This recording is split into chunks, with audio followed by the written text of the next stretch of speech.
Hi, I'm Michelle Perez. I got a lot of questions. Hi, I'm Mike Pincus. I think I may have all the answers. Welcome to the Mike Pincus Fitness Podcast. And welcome back to the Mike Pincus Fitness Podcast. Hello. Hello, Michelle. Welcome back. Thank you. Michelle was gone for a couple weeks. For those of you that are following us, like cats going through, what could cats go through people follow? Like cats following a mouse, just all over it. And Jonathan stepped in for the 2 weeks you were on vacation, just going around the world. How was your half marathon? My half marathon was quite possibly one of the greatest experiences that I've had in my life, besides getting married. I was hoping, my gosh, if you did not say something about marriage here, I'm like, really? And I'll tell you why. Leading up to it, I had a lot of doubt. I had a lot of fear. Turn that down. Cut something out right now. So yeah, leading up to my half marathon, I had like every negative thought that a person could have. Like, what if I roll my ankle? What if I get a heart attack? What if I puke 5 times? What if, all the what ifs that roll through your brain. Like, what if all my training doesn't work and then I can't breathe halfway through the half marathon? You name it, I thought of it. So I was so nervous leading up to that half marathon that the day before at the race expo, my husband Jonathan took a picture of me and he's like, "This is how you look." And I cringed. I was like, oh my God, I look so anxious for the upcoming race. Like, it really just put it into perspective of how fearful I was at my ability to do it is really what it boiled down to, because I saw this as like a daunting task, that many people do, but maybe I couldn't do it. So the day of the race, I tried to smack myself out of that negative thinking and just tried to enjoy it for what it was. I was there with my best friend. I was at Yosemite, which is one of my favorite places to be. And I was going to experience something that I have never done and a lot of people in my circle haven't done. So just thinking of it from that standpoint. And then something that I learned from David Goggins, which we'll probably talk about this at a later podcast maybe, but I've been listening to his audiobook, and one of the things that he suggests is just visualizing how you would feel afterwards. Like, imagine the outcome and all those feelings that would come to you from accomplishing that. So I kept that in my mind the whole time too. So yeah, I did the race. I was strategic in the sense that I didn't want to push myself beyond the point that I was going to feel extremely tired, because we still had a weekend of fun planned at Yosemite. And I also didn't want to get any injuries because I wanted to continue doing exercise afterwards. So my approach to the race was to finish first and to have First fun. place? No, to finish first of all. Like, my first priority was to finish. That's a big goal. And then the other priority was to push myself as much as I could, but not to any kind of limit. So I tried to do run most of the mile, and then when I hit whatever mile it was, I would walk a little bit and then run the rest of it. So that's how I approached my running for the half, and it worked out great. I'll tell you that the course was very unexpected. The first 5 miles were on trail, so it was like trail running. I had to dodge rocks and twigs and little streams, so that was interesting. The first 10 miles were all downhill, which was good and bad. It was good because it gave me a little bit of momentum, but it was bad because it hurt the knees for a little bit. Yeah. And then the last definitely. 3 were flat, and after going 10 miles downhill, flat felt like climbing a mountain. That's interesting, though. I would never really thought of that. But it makes sense because, the downhill is extremely hard on the knees, and especially if you haven't trained for that. Yeah. So the course was definitely, I knew what to expect coming in because I looked at the fact that it was downhill, and I didn't realize that it was going to be on trail, but those are just things that you just roll with. Yeah. And I had fun. I definitely felt a huge sense of accomplishment when I was done. And I was ready to do some more exploring. So that means that I now know that I had more in the tank and I could have gone harder. But for first half, I think I did great. That's perfect. That's awesome. And, I got to think that there's going to be a lot of listeners out there that are, may have been following along since the start of the podcast and know that we talked about you training for it, and hopefully it inspires others to, that's what I always try to get out of these stories, is that it inspires other people that are not regular runners or cyclists or swimmers or whatever it is to try something different and, suddenly find a new sport. I didn't get into cycling until I was 31, and so I jumped in way late. But you get the bug, and suddenly it's like, okay, this was way cool, and so very good. Yeah, proud of you for doing it. Thank you. I definitely think that one of the biggest tips that I can share is that if you're fearful of something, that just means you should do it more. That's good. Because the sense of accomplishment and, the proudness that you'll feel in yourself, it will just be that much bigger. Right. So does that work with the fact that I'm fearful of snakes, so I should be hanging out with snakes more? Hang out with them more because they'll become your best friends. Nope, not happening. Not happening at all. What was your ultimate time? My ultimate time, I think, was 3:12, 3:15. 3:15, awesome. I think it was like a 14:50 something. That's great. Yeah. That's so cool. Including the fact that I stopped to use the restroom, and that took like 5 minutes. Long line. Yeah, long lines. Yeah. Did your best friend that ran it with you, is she a runner? She is a runner. So, has she done these before? She's done this one before. Okay. Funny story. She actually hasn't trained for about 1.5 years. But she's been doing half marathons for a long time. I think the longest run that she did for this half marathon was 4 miles. Oh, wow. Yeah. So she had trouble going downhill. She had to do a lot of stopping and stretching. I feel like I motivated her a lot in the beginning, but towards the end, she was pushing me. She was like, come on, we're almost done. That's so great. Yeah. You guys had each other. Mm-hmm. Very cool. Yeah, that was Very great. cool. Well, welcome back. Thank you. And as we kind of mentioned in the past, the way these podcasts work is Michelle comes up with different ideas, topics, and questions for me. And so what is on the agenda for this week? So today we're going to talk about some fitness trends of the past. And I guess eventually we'll get to the application of today. But first, I want to ask you, when did exercise become a priority to the average person? So as far as you remember, when were people actually saying, oh, well, I need to fit 30 minutes of whatever into my day, whether it be weights or running or some sort of activity?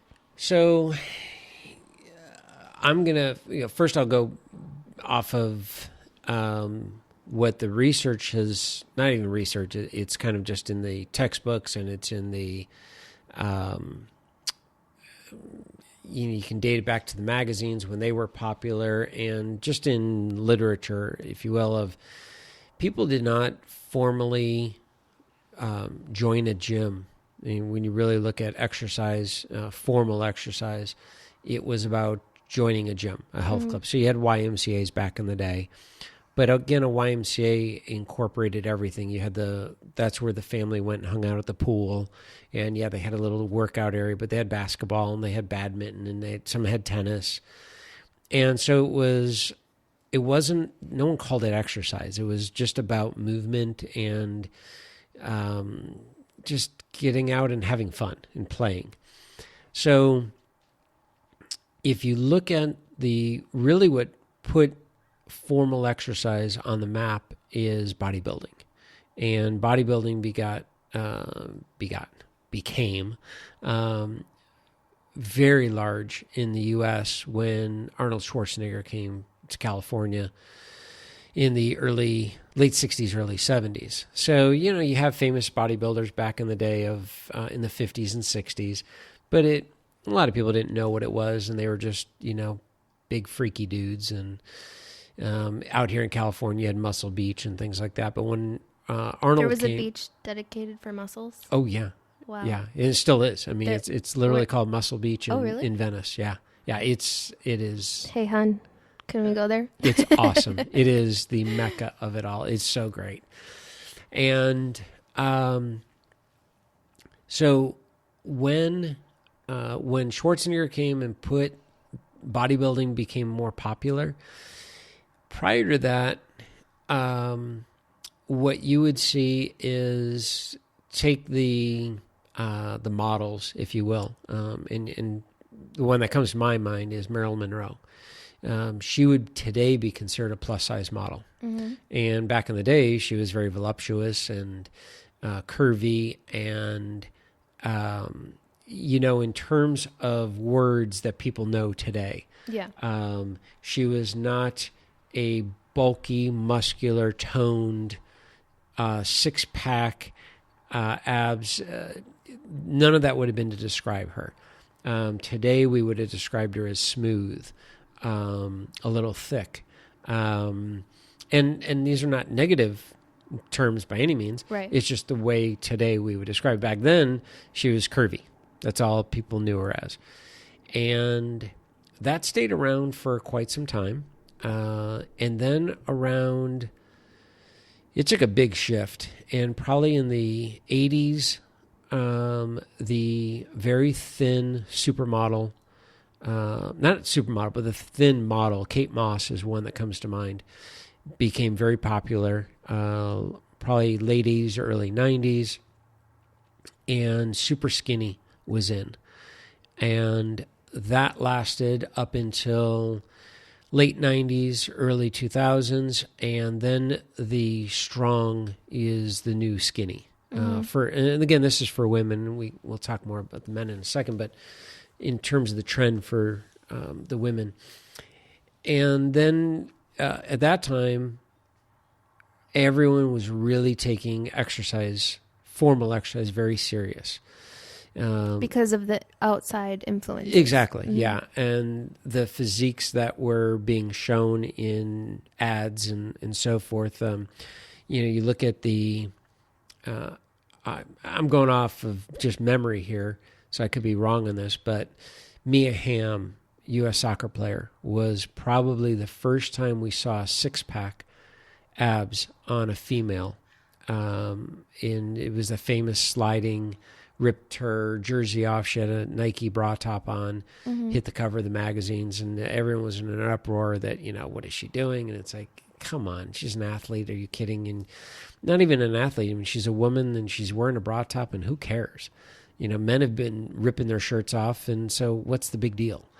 But that was the first six-pack that I can remember seeing in mass media. I followed bodybuilding since the 80s, and so I knew of it and was always a big fan of it. But I would have to say back in the 70s, I don't think there were a lot of people joining gyms. You had out here in California, you had Gold's Gym, you had World's Gym, and you had Powerhouse Gym. And those were really the three big corporate gyms first. And then you had Family Fitness Center, which eventually became 24-hour fitness. You had Bally's. Those are more health clubs. And again, the difference of a gym and a health club is the gym is your traditional bodybuilding environment. It comes with, it's changed quite a bit today, but back in the day of Gold's Gyms and World Gyms, they were old equipment and rusty plates and rusted dumbbells and you didn't hear any music playing. There were no TVs on. It was weights clanging and banging. And matter of fact, if you had headphones on and the owner walked by and heard your headphones, he would either ask you to turn the music off. First, he would ask you to turn it down. Second time, he'd ask you to remove the music. Third time, he'd kick you out of the gym and you'd never come back. Wow. And I mean, this is World Gym. There was a World Gym in Venice, California when I moved out here in the late 80s, and it was still that way, no music allowed. And it was serious weightlifting, serious training. And you can go to the health clubs in the late 70s, early 80s, and there you saw a mix of everything. People working out, everyone got on the treadmill and started doing machine-based exercises. But all of it was to augment your daily activities, playing golf, playing tennis, badminton. You may have been a swimmer. You may have been on a co-ed softball team. You may have been on a bowling team. And so that was, and you dancing was very big. I mean, back in the 50s, sock hop was very big. And then the 70s and 80s were East Coast and West Coast swing dancing and all the different dancing that goes with it. And that's still very big in that world. Yeah. Quick question before you keep going that I just thought of. Were these health clubs, and what was the other term you used for the weightlifting? Health club and gyms. And gym? Okay, I thought you said something else. I could have. Yeah. Were they created because of a demand, or was it something that people, it was just like an innovative idea that people thought would work, and then the normal person just caught on? Well, I'm going to take a guess here because I don't know for a fact, but I would have to guess that what really expanded the whole gym/health club was the world of bodybuilding, the sport of it. And so it created a demand. I think it created demand because people were looking at this as, one, it was a freak show. There's no question about it. And some of the bodybuilders, men and women, were smart enough to say, look, you don't have to look this big. And this lean, but I can help you lose weight and I can help you tone and shape your muscles. And people are like, oh, okay, that would be really cool. And so that kind of, that was the start of personal training. The guy with the biggest arms and the girl with oddly enough, it was the guy with the biggest biceps, biggest arms, and the girl with the smallest butt. That is what created personal trainers in the early 80s. And it's funny when we're talking trends, and we'll get into this a little bit later, of how that trend has drastically changed for women. Yeah. Men, no, it's stayed the same. I would have to say that I don't think the people were asking for it, the gyms and the health clubs. I think somebody was wise and said, let's build it and they will come. Kind of environment. Yeah. And it's crazy to see how that just blew up. Oh, even in our area alone, there's gyms every couple feet. Oh, you have your pick of places to go. Yeah. Our little Conejo Valley is, it's oversaturated. It's just. They still do business, so. Yeah, they are. Yeah, there's no question. And then, and the plus side of all that is there's more and more people exercising, right. Which is great to see. And there are more and more choices, which is great in the long run. The downside that I see of the gym environment, and it's going to be weird that I, as a fitness trainer, I'm the one saying this, but people have relied on going to the gym to get in shape. And what I mean by that is we're sitting at desks longer. We're very sedentary. And we have in our mind that if I just go to the gym an hour a day, 3 days a week, I will be healthy. And it's really unfortunate. Again, in the 70s and 80s, the gym augmented your daily activity. Now the gym is your daily activity. Yeah. And you can't catch up. There's just no way. the amount of calories you burn in a 1 hour gym session, even if you go 7 days a week, 7 hours of hard, intense, really hard, intense workout from start to finish for exactly 60 minutes burns X amount of calories. Mm-hmm.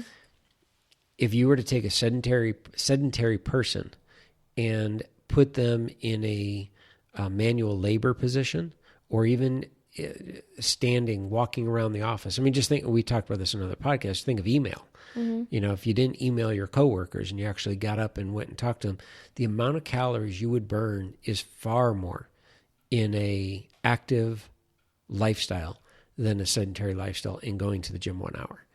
So for those that are, what I like to look at is I want people to play more. And, okay, if your job is that you're sitting at a desk, well, even your job, Michelle, is you're sitting at a desk 8 to 5, and that's what you have to do. That's fine. That lunchtime is extremely important to get out and walk. If you are able to sit at your desk and eat your lunch and work, and they're okay with that, I always recommend that. Move again later in the afternoon. If you're able to go for a walk after dinner, extremely important. But on the weekends, getting out and playing, whether it be frisbee, whether it be kickball, whether it be co-ed softball, soccer, hiking, something where you're constantly active. My little bubble, my little world is you hit the pillow at the end of the night exhausted from physical activity. Mm-hmm. And it doesn't always have to be from the gym environment. Yeah. So that's where I think the trend has come and gone. Yeah. And I'm hoping, and that goes back to the pro and con. The con is that there are more and more gyms popping up, and it's allowing people to get that quick workout in, 60 minutes, feel like I'm doing, and yes, you are doing something. There's no question. Don't stop. This is not to say, well, Mike said don't do that. No, it's definitely do that.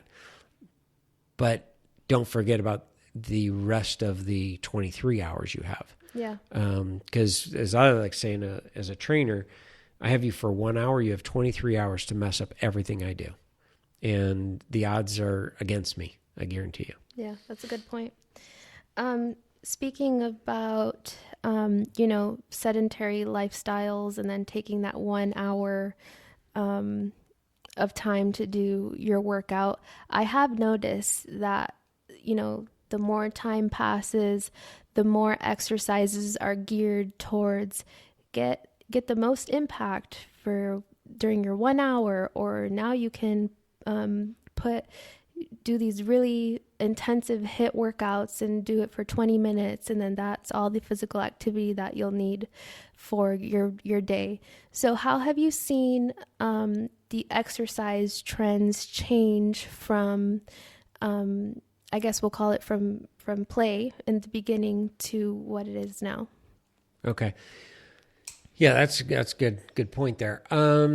So when people used to go, I just think of when I started training clients in the late 80s, of how I trained my clients then, how I train them today, and the trends that came in and out of that time period. HIIT training, we'll pick on that one for a second. That's high intensity interval training. That did not exist in the 70s and 80s. It just wasn't around. Quite simple. Back then you had the people that went to the gym and they lifted their weights, whether it was machines, dumbbells, barbells, didn't matter. They worked out. We call that, they did their workout, if you will, for half hour. And then they went and did their cardio, whether it be a treadmill or bicycle or Stairmaster. And that was it. And then you had the other type that would go to the gym or health club and would take an aerobics class. They were more of an aerobics type workout. That's what they enjoyed. And sometimes they would mix those two together. But a lot of people, you had one addiction, if you will, over the other. And that's what you liked. And the funny thing is that everyone was getting results. You took a 60-minute workout, aerobic workout, and some of it was low impact, some was high impact. And you got a great workout, and you walked out of there, and you burned a bunch of calories, and you went on and lived a normal life, and you got results. Same with people that were lifting the weights and doing their 20 or 30 minutes of cardio.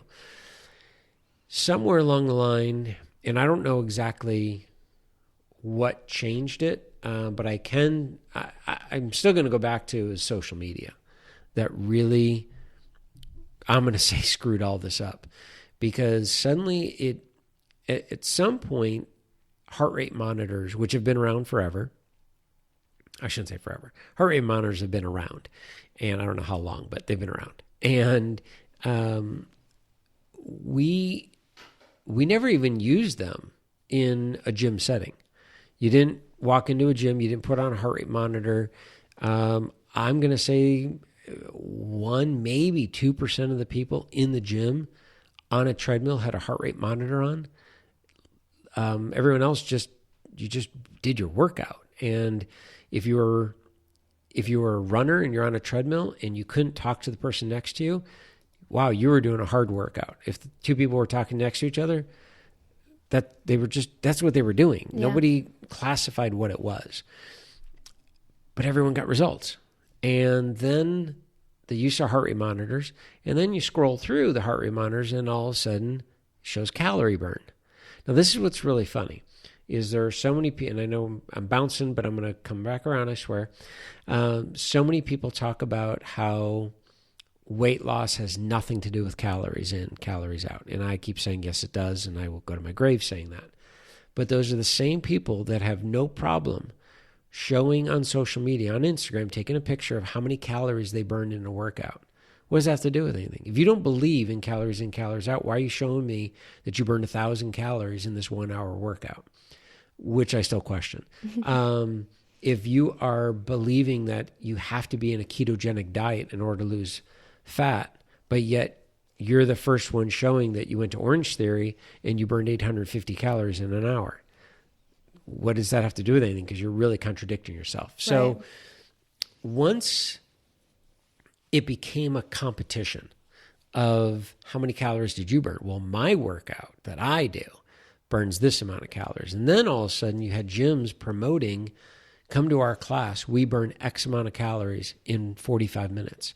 Once is, well, we burn X amount, per minute. And it's like, really, I can't even believe we're going down this road. Yeah.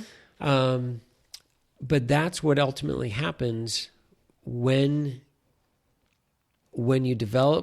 social media gets developed and it is put to use in a competition way.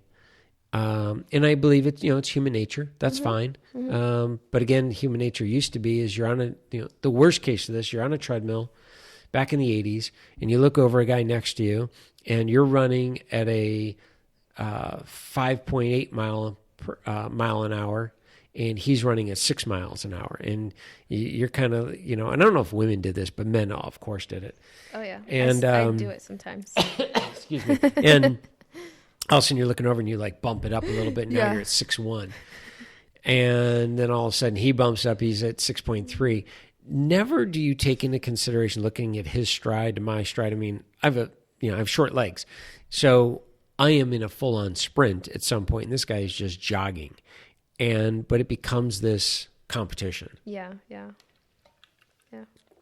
Did I answer your question? Yeah, you did. Okay. And then I definitely think, I definitely think the whole social media thing, they're called influencers for a reason.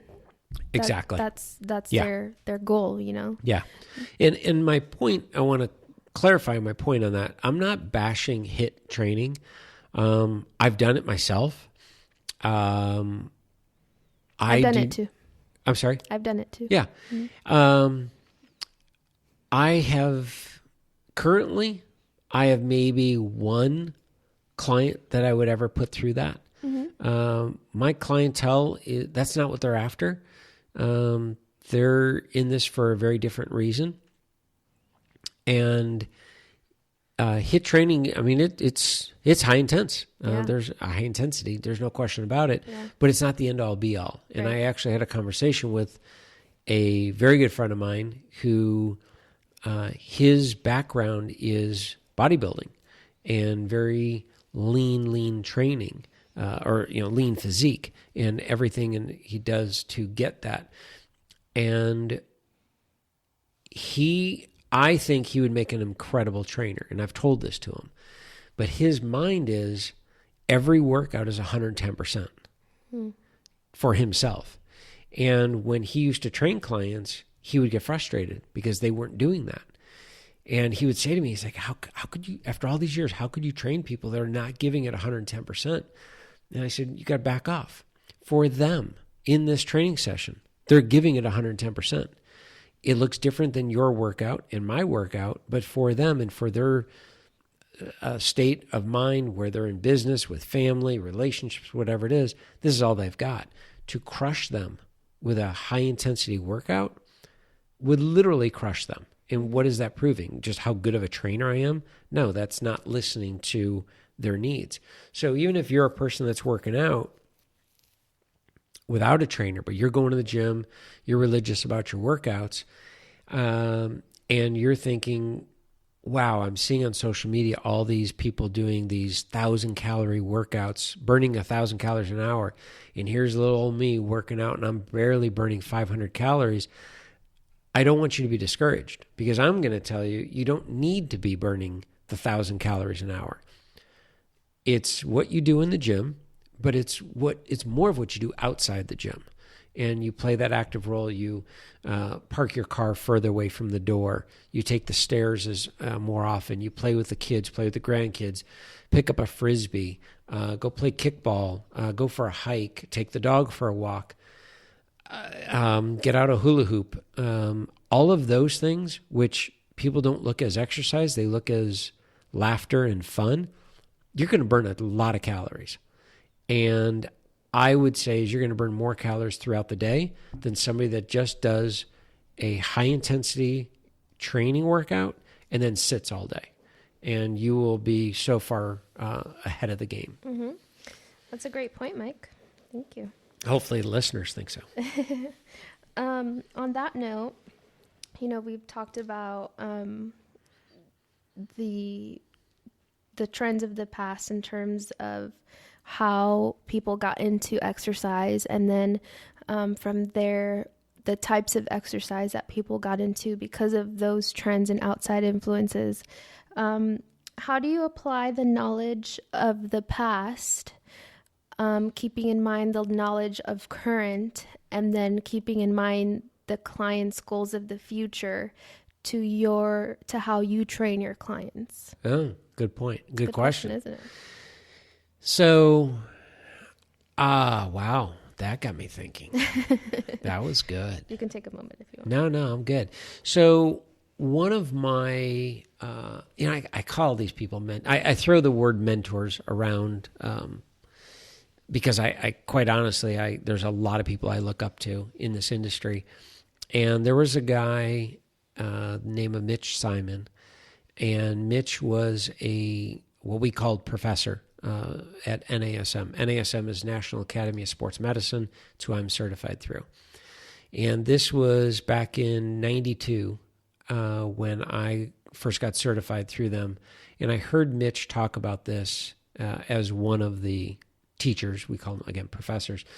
And he was describing the way he trained clients before he really stepped back and asked the client the question, what is their goal? He assumed he knew what their goal was because they were hiring a personal trainer who is big into fitness and knows how to work out, so you must want me to train you the way I train or the way I know how to train. And he was telling the story of one of his clients who had Mitch was very, very big on keeping track of all of his workouts and all of the amount of weight they were doing and the reps, the sets, and their strength gains and their cardiovascular system and how efficient and everything. And this particular client had been with him maybe a year, maybe longer, and he went to visit his family, went to pick up his grandkids, and he didn't hurt himself, but he said he struggled. And he came back and he was not scolding Mitch, but he was like, I hired you to make me stronger. And Mitch is like, what do you mean? Your leg press is this. You started this. Your bench press is now this. You started this. And all these different lifts. Then your mile is faster. Your endurance capability, your recovery time is so much better. All of these individual things. And the client looked at him and he says, but I'm no stronger. And Mitch says, I don't understand what you mean. He says, I went to pick up my grandkid and I had a hard time lifting him. He says, well, that doesn't make any sense. But then he saw how he was lifting him and he said, okay, I've been training you to make you stronger in individual muscle groups and in your cardiorespiratory system, but I never connected it like the human body is connected. Mm-hmm. And he went through this whole thing and it really explained it in such a better format that I never forgot that. But I continued on training clients the way I thought they needed to be trained versus asking the question of why are you working out? I just assumed everyone was working out to look better. Yeah. I mean, again, I was a young trainer. So the trends of the 80s was joining the gym clearly for vanity reasons. They wanted to change the way they looked. So that was pure aesthetics. Nobody was saying, well, I'm going to need to use this strength to do something functional. Functional training was never around. There wasn't even a term that we used. It's just a crack up when I hear some of these terms and some that I even have to use today just for marketing reasons. But it was probably in the mid-90s when the trainers in the know were asking the question, what is your goal? And I'm going to tell you right now, there are trainers out there that I know of that say, oh, I've been asking that since the 80s. No, you weren't. Don't say you were, because I know you weren't. No one was really doing it until the early 90s, mid-90s, really. Mm-hmm. And asking, what's the goal? What are you trying to accomplish? When you say to get stronger, to do what? Well, I want to be in better physical shape. To do what? What is your attempt? I want to run a half marathon.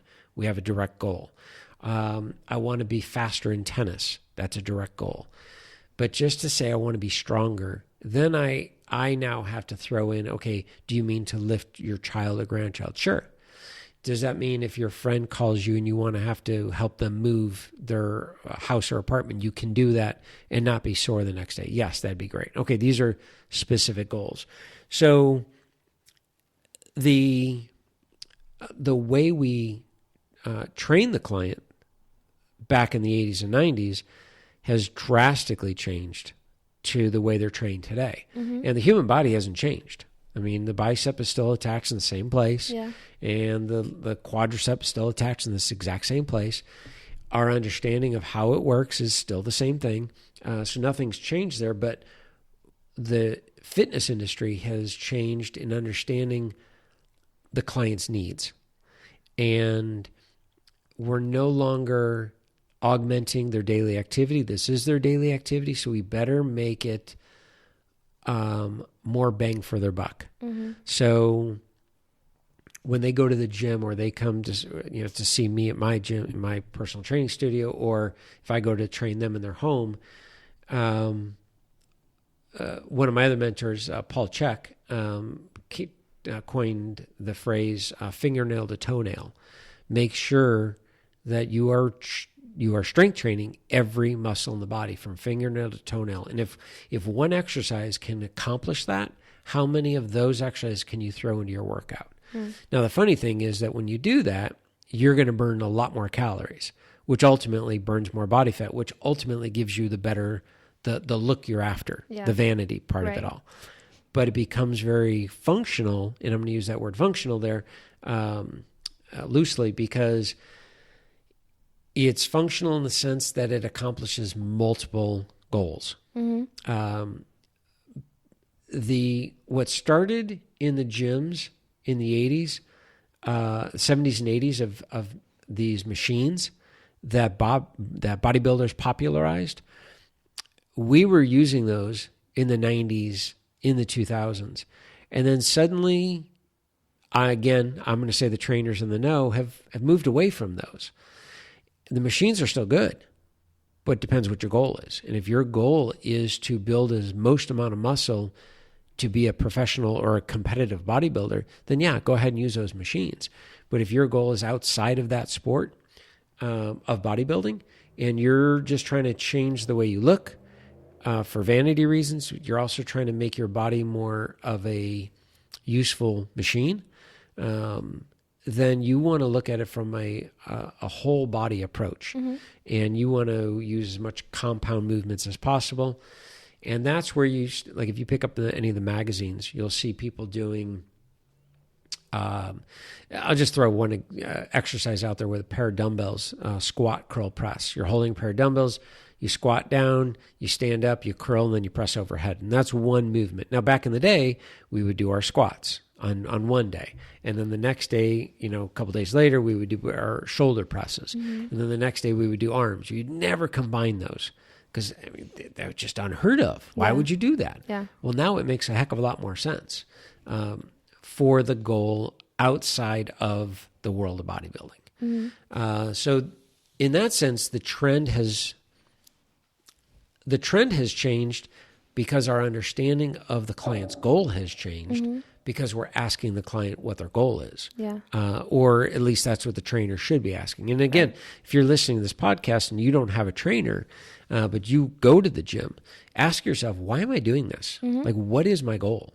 For you, I want to run a faster half marathon. Okay. What's going to get me to run that? Is it going to be a piece of machine in the gym that's going to get me stronger to be able to run faster? I'm going to tell you no, that's not going to do that.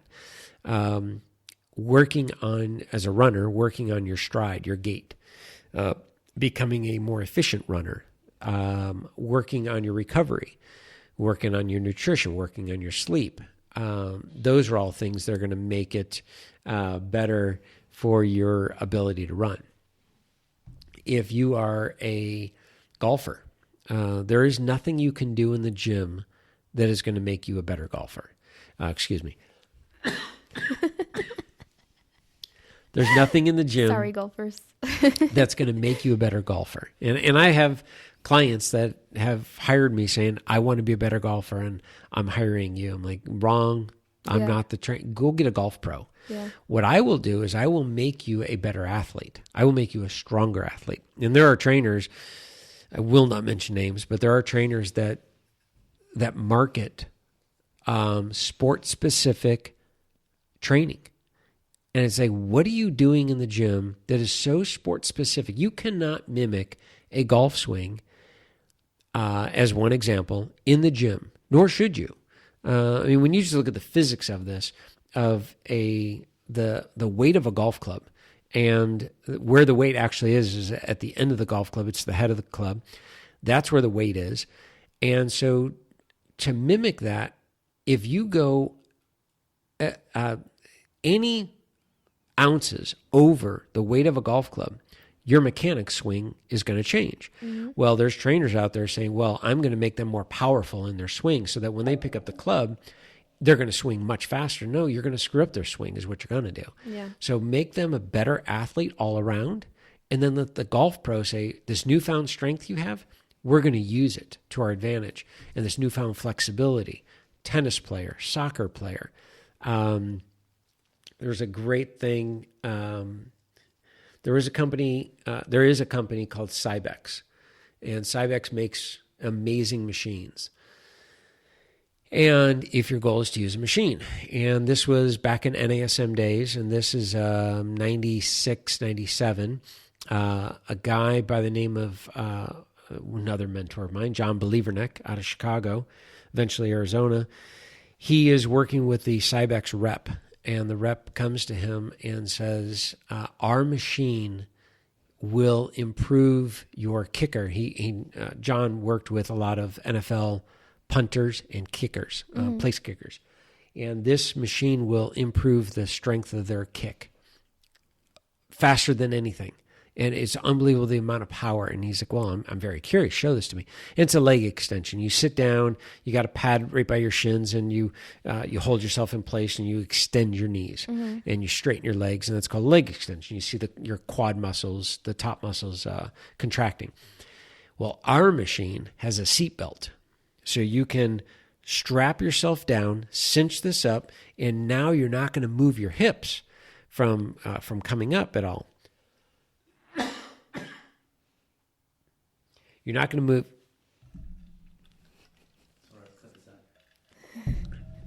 So you're not going to move your hips at all. They're going to be stationary.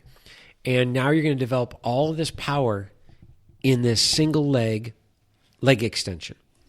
And John's listening to this, and he's describing this whole thing at one of the courses. And we're all buying in. We're like, yeah, that makes total sense. That's great. The seatbelt, it'll hold you in place. And he says, so let me get this straight. This seatbelt is going to lock my kicker in, and he's going to develop all this power. He says, yeah. And he says, so let me ask you, is the place holder going to have a seatbelt attached to his head and my client's ass? And so that when he gets up there, he's going to lock this in and he's going to be able to kick? Because what you're telling me is my client is now going to get used to being in this stationary, perfect environment and building the strength. That is not usable strength.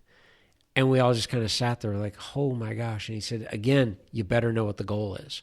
So that was a prime example of taking something from the world of bodybuilding and applying it to everybody, thinking that was what everyone needed. And that's the furthest thing from it. Thanks for sharing that. I think that definitely with the examples that you shared, we see a shift from, maybe from the aesthetic with the examples of the models and the bodybuilders, people saying, this is what I need to do. Whereas now it's probably more goal oriented. So what are the things that I want to accomplish in my life? Whether it be, picking up my grandchildren or being able to sweep my house, to, running a half marathon or anything like that. So I'm definitely glad to see that the trend, so to speak, is shifting, so that we can have more of a lifestyle based, fitness as opposed to an aesthetic type of fitness, even though there is still a lot of that aesthetic approach out there. I think a lot of fitness is, I don't know if a lot of people are thinking more lifestyle. They're probably thinking more aesthetic, but the more that we think of it in terms of lifestyle, the more longevity there is to the changes that you make. Exactly. And I think you're right with that, in that when we talk about nutrition, my new way of approaching when someone comes to me and says, what do you think of paleo? What do you think of ketogenic? What do you think of this? What do you think of that? It's a much easier way to respond is, what are you going to adhere to for the rest of your life? Mm-hmm. And I can apply that to, what do you think of HIIT? What do you think of Orange Theory? What do you think of spinning classes? What do you think of rowing classes? And I come back and say the same thing. What are you going to adhere to for the rest of your life? Yeah. Because ultimately that's what is going to matter. But if you are yo-yo dieting and yo-yo exercising, you're spinning your wheels, but not in a good way. Yeah. And you're going to get burned out. There's no question. And one real quick thing, and I'd mentioned it and I said I would get back to it. Oddly enough, the late 70s, early 80s, the birth of personal training was the guy with the biggest arms and the girl with the smallest butt. Mm-hmm. Today, it's probably still the same guy with the biggest arms and the lean, big physique in the gym. And oddly enough, for some reason, and again, I'm blaming social media, mm-hmm. that the women's physique has drastically changed. And as a male trainer working with a lot of females, keeping up with those trends, I never know what I'm going to get when a client calls me and says, okay, I want to start working out with you. and I go and I meet them, and I visually look at them, and I'm sitting here thinking, there's nothing more I can do to this physique. Like, it's done. Yeah. In my world of what is attainable, what is aesthetically pleasing to the average person.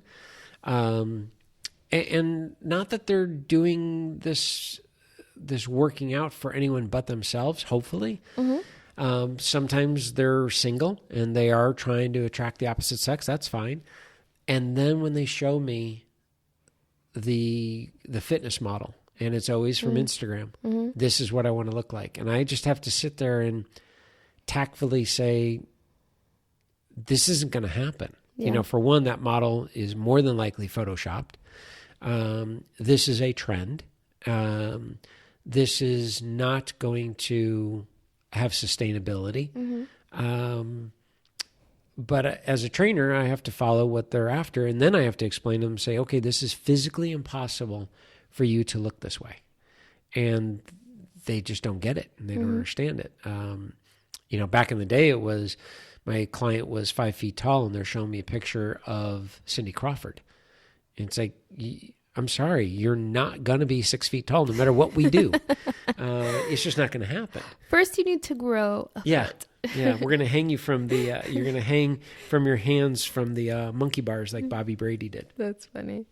Okay, so we gave our audience a lot of information in terms of trends and the approach to fitness now. So if you could sum it up in one sentence, what is the one takeaway that you want our audience to have when looking at all of these fitness trends and influences and getting bombarded with everything that's out there? Okay.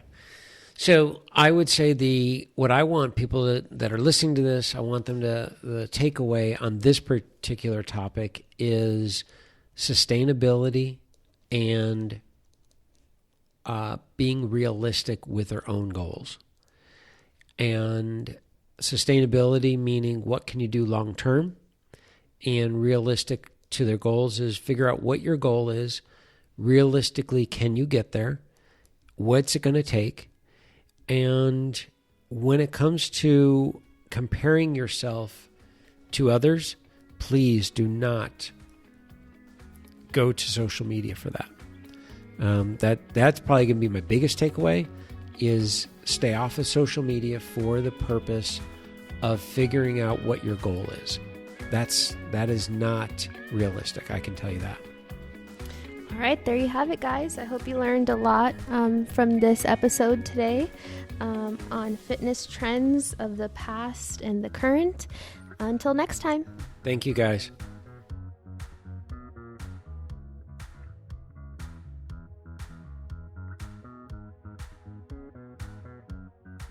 And you go on social media and say, guys, I'm getting paid $20 million to do this next picture, and I have to do a promo for it in 4 weeks.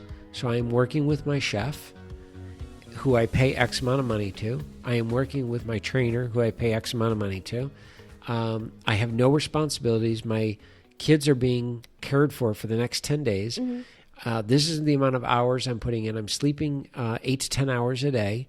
All my calls are being held. I have no press junkins to do. And this is what I'm going to do to lose the body fat for the photo shoot that I'm getting paid $20 million.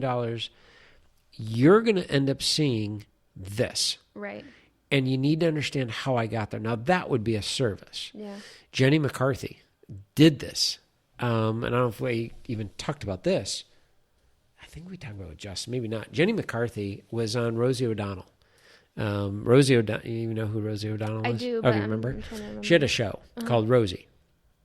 And Jenny McCarthy comes out, and this is before Jenny McCarthy went crazy. We're not recording, are we? She's not crazy. She's crazy funny. But she comes out, and Rosie says, I understand you're on a calendar. And clearly, you know, they talked about this ahead of time, and she's supposed to ask about a calendar. She's like, oh, yeah, absolutely. She's like, oh, well, I happen to have one.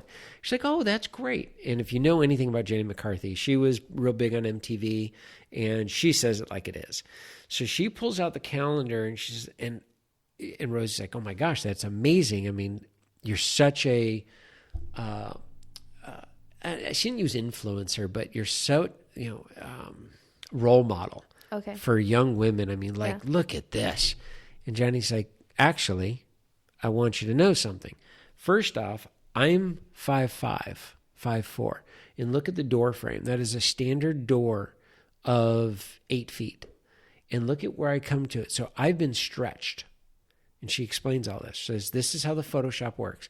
So I was stretched to make myself look thinner. And on this day, she circles her butt and puts lines. She says, I have stretch marks on my ass. And this is where they are. And on this day, I had pimples all on the side of my face. And I've got back fat. That bra bulge that you girls know what I'm talking about? Yeah, I have that. Right now I have that.